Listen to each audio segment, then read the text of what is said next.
All right, welcome to part 2 of Hindsight in 2020. This section is called The Rise of Managed Democracy from 1969 until the present.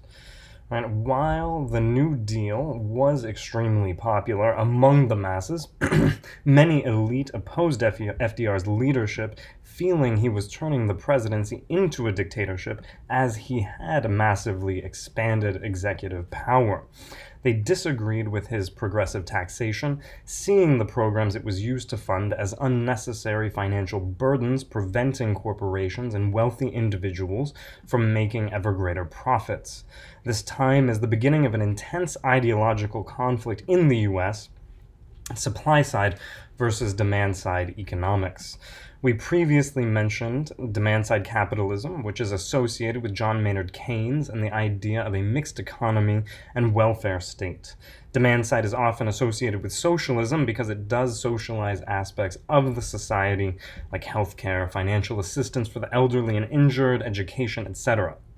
It employs progressive taxation to fund such projects. The other side of the capitalist coin is supply side, now known as neoliberalism or trickle-down economics, which entails regressive taxation and legislation and policy favoring the suppliers/executives, i.e. managerial and establishment class, asserting that wealth collected at the top will eventually trickle down to everyone else. Demand side, a system that uses the good of capitalism to offset the bad of socialism, and the good of socialism to offset capitalism's flaws, won out during the Depression, but was gradually weakened during the rest of the century.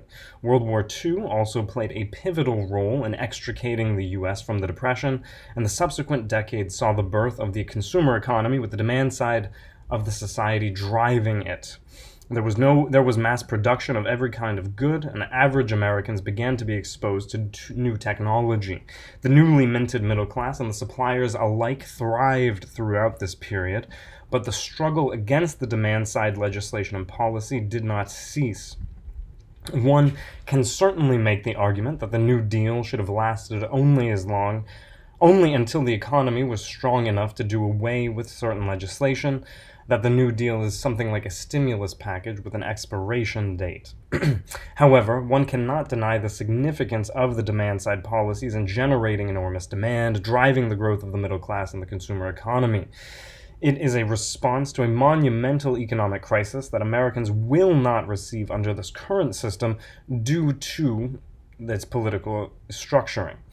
As previously mentioned, the New Deal was not universally popular among the elite, and the dissolution of its policies began as early as the Truman administration, when money intended for social welfare programs began to be redirected to military spending in the Cold War effort against the USSR. As McCarthyism and the anti-Soviet fervor spread throughout the country, New Deal proponents like the union leaders, community organizers, and socialist and communist leaders were completely marginalized. Social welfare programs became increasingly associated with the USSR, and a new Cold War liberal emerged who, to quote Sheldon Wolin, was resolutely anti-communist and convinced that national security constituted the nation's highest priority, end quote. Numerous neoliberal supply-side practitioners like Milton Friedman of the Chicago School and Alan Greenspan gained prominence in the decades following the war, but they were not able to make significant progress until the Nixon administration. One early massive change was the Legislative Reorganization Act of 1970, making votes on bills by Congress public knowledge. While it seems favorable to have such transparency, wealthy interests use the transparency to target political opponents. If a company or wealthy individual saw representatives or senators strongly fighting against their interests, it would provide ample funds to candidates to run against them. Another momentous change came in the form of a document in 1971 and a Supreme Court assignment in 1972. President of the Michigan Chamber of Commerce, Lewis Powell, authored a piece called An Attack on the American Free Enterprise, now known as the Powell Memorandum, in which he discusses the need for the American business community to assert itself politically and take back the political apparatus from people gaining an upper hand, including To quote, not unexpectedly, the communists, new leftists, and other revolutionaries who would destroy the entire system by infiltrating perfectly respectable elements of society like the college campus, the pulpit, the media, the intellectual and literary journals, the arts and sciences, and politicians, end quote.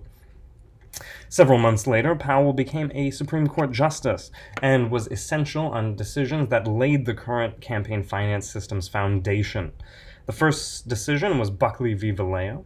While upholding limits on campaign donations directly to candidates, the court also established money is speech, meaning that since money is a form of speech, limiting the amount someone can donate to various political organizations would ultimately be a violation of his First Amendment rights. Shortly thereafter, the First National Bank of Boston v. Bellotti used the personhood clause of the 14th Amendment to uphold corporate personhood, or the idea that corporations are people too. Since money is speech and corporations are people, to limit the amount corporations give is a violation of that corporation's First Amendment rights.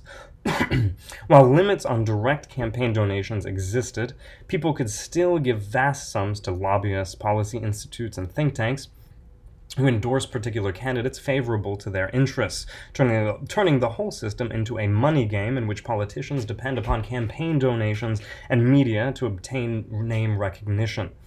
The 1970s also saw the beginning of the end of the American industrial sector as a wave of automation and outsourcing began, initiating many of the socioeconomic issues that Americans see today. This process served several purposes for those in power. First, it decreased the cost of labor while increasing profits. Employing people is costly, especially when those employees have rights, protections, and relatively high minimum wages. But these same restrictions did not apply in developing countries like China and India, with enormous labor markets replete with impoverished, unskilled labor. When considering a company's fiduciary responsibility, why would it want to pay workers a minimum wage of, using today's number, $7.25 per hour for 40 hours of work per week, when they can outsource labor to a company in China whose laborers work 72 hours per week for $500 a month without any benefits? The math is simple, but the socioeconomic implications are profound, as these executives used money that would have ordinarily gone to middle and working class Americans and gave it to labor in other countries, all while increasing their own profits and sheltering them from taxation. Such behavior has contributed to the creation of what economists call the elephant graph.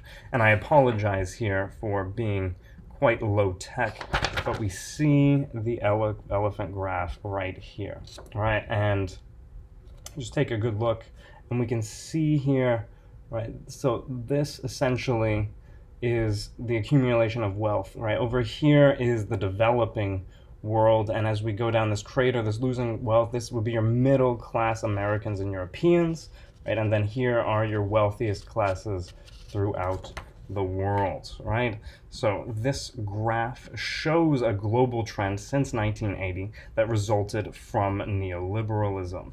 Rising economic growth in the developing world, the peak on the left side, the elephant's body, a decline in growth among the bottom 90% of the American and European populations, the valley in the middle, the base of the trunk, and substantial growth for the top 95% of the global population, the increase on the right side, or of course the bottom of the trunk. The valley in the middle includes the hollowed out middle class and the people living paycheck to paycheck, all made possible because politicians and corporations in the US and Europe wanted to minimize costs and maximize gains regardless of the effect upon the people at large in their own countries. One can certainly make the argument that development in these other countries is good for the world as a whole, but can a global consumer fintech industrial gig economy based on mass production really be sustainable when considering the pollution, deforestation, and desertification, among others, that happens when developing countries subscribe to either Western liberal democracy or the recently emerging capitalism with Asian values? Both models can and do help developing nations, but they both have environmental, socioeconomic, and political consequences that could worsen in the coming decades. Regardless, the issue arises with the fact that labor had no say in the policies that led to a massive redistribution of capital both out of the US and up to the top of the American and economic and political power. While the workers were fragile, the executive's strategy was anti-fragile, as they manufactured the system and reaped the rewards of it while saddling the workers with the consequences. The elephant graph enables one to see the global picture, and this next graph illustrates what has been happening domestically. So, we have a second graph here, right? And essentially what we see the rise in productivity. This would be a rise of productivity. These would be the stagnation, the hourly rate, wages stagnating, essentially. And this year is around 1973, shortly after the rise of managed democracy, right? So essentially, yeah, this graph indicates that productivity and compensation rose proportionally with one another from 1948 until the early 1970s, when productivity continued its steady increase until the present, actually largely due to automating and outsourcing, as such activities provide more hours of productivity for less money. However, compensation clearly flatlines, meaning the average Americans were not able to benefit from that productivity as they previously had due to changes in the tax system and other economic and corporate policies. Is it any surprise that a 2014 study out of Princeton and Northwestern found that the public has had a statistically insignificant impact upon public opinion since 1968? These economic decisions are one of the essential causes of many of the society's current social ills, as millions of people have been left behind and are rightfully angry. Unfortunately, many resort to white supremacy and or scapegoating powerless groups to express their anger. Some detractors claim that wages have increased during this time and that the graph is misleading. Yes, the minimum wage has gradually increased since the 1930s, but the purchasing power has declined since 1968. In 1973, the minimum wage was $1.60, but when adjusted for inflation, it is the equivalent of $9.67 in today's dollars. Right? This next graph demonstrates the decline in the purchasing power of the minimum wage as well as the gradually increasing nominal wage. So yeah, we see that right here. That is this graph.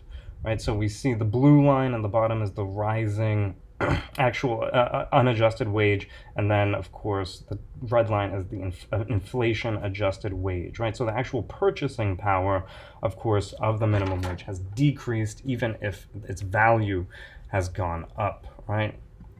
So during the golden age of capitalism from 1945 to 1973, one sees a gradual increase of the minimum, but the purchasing power increases significantly, peaking in 1968. The 1970s saw a great inflationary period due to the creation of the petrodollar and the dollar's position as a global reserve currency with the fall of the gold standard in 1973. The purchasing power of the wage dipped from 1968 to 1975 before rising until 1980, when it dropped precipitously until 1990 with a purchasing power comparable to what it is today. The minimum wage has not been properly adjusted to inflation or to the overall rising cost of living, leaving workers earning a minimum wage with less purchasing power than their counterparts in the 1970s, albeit in a country that is far wealthier and far more expensive. And how have Americans coped with stagnating wages during a time of inflation and increasing cost of living? Debt. Beginning in the 1970s, Americans saw an enormous increase in the amount of debt in all forms, with mortgage debt now totaling $9.4 trillion, only $700 billion in 1973, credit card debt of $1 trillion, and a student loan debt of $1.5 trillion. Right? Additionally, in 2017, 12 million Americans used payday loans while ultimately handing over $9 billion in fees to those companies. In all, as of 2019, the total debt of American consumers was $13.86 trillion. And the trend is rather striking. All right, so here is the final graph for now. And of course, we see here this rising, right? It is this rising level in debt. Of course, this would be starting in 1955, right, going all the way up until 2015.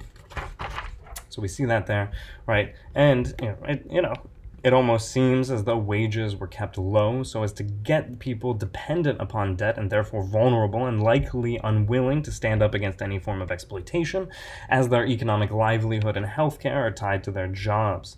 This spells numerous problems for an economy that is consumer-driven.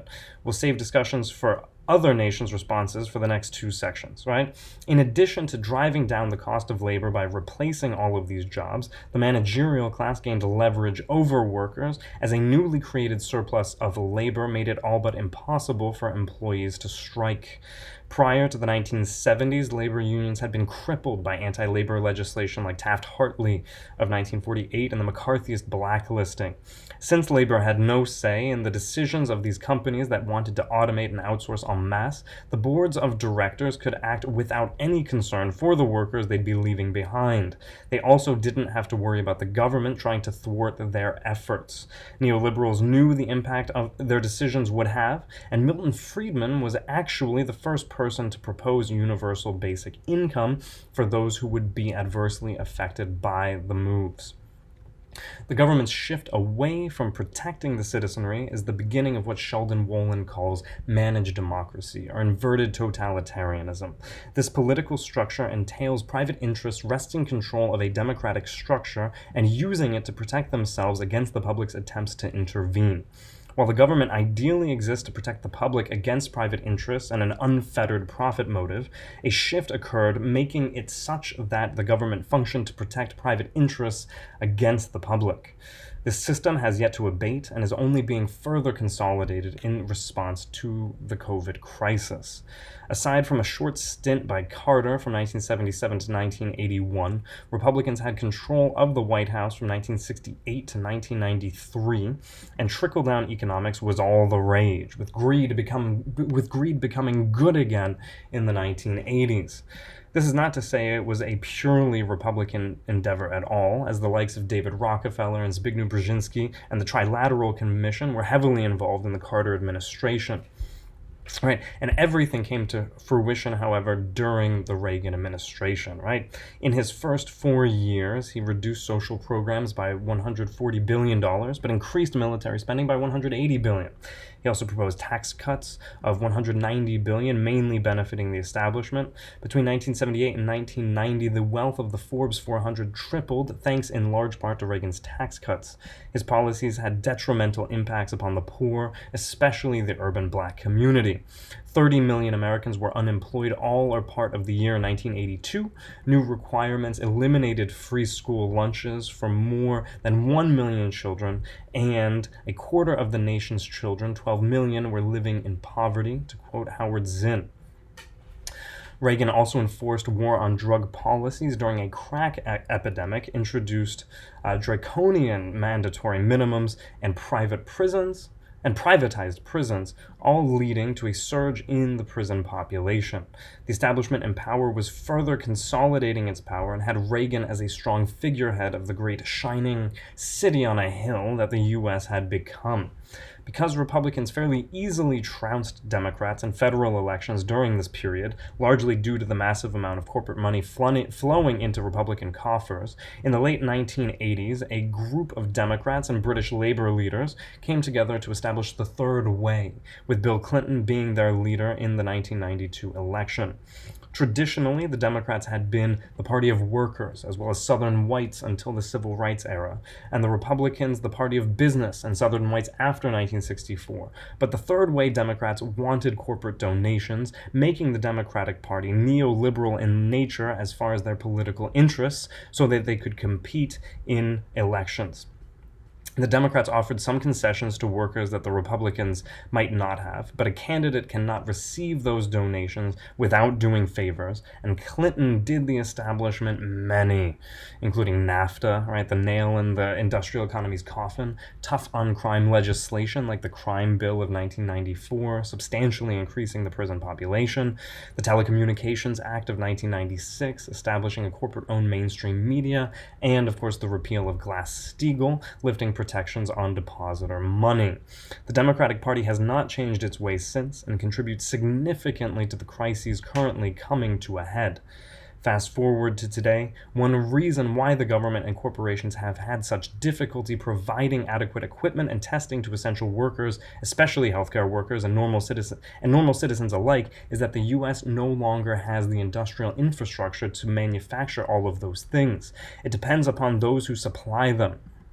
As for average Americans, most were living paycheck to paycheck prior to the collapse, largely because of the economic policies of the US's managed democracy of the past few decades. And now they face an enormous challenge in these economically uncertain times where they do not seem to have any recourse from a government more concerned with pleasing its donor class than actually helping its populace. The mainstream social and alternative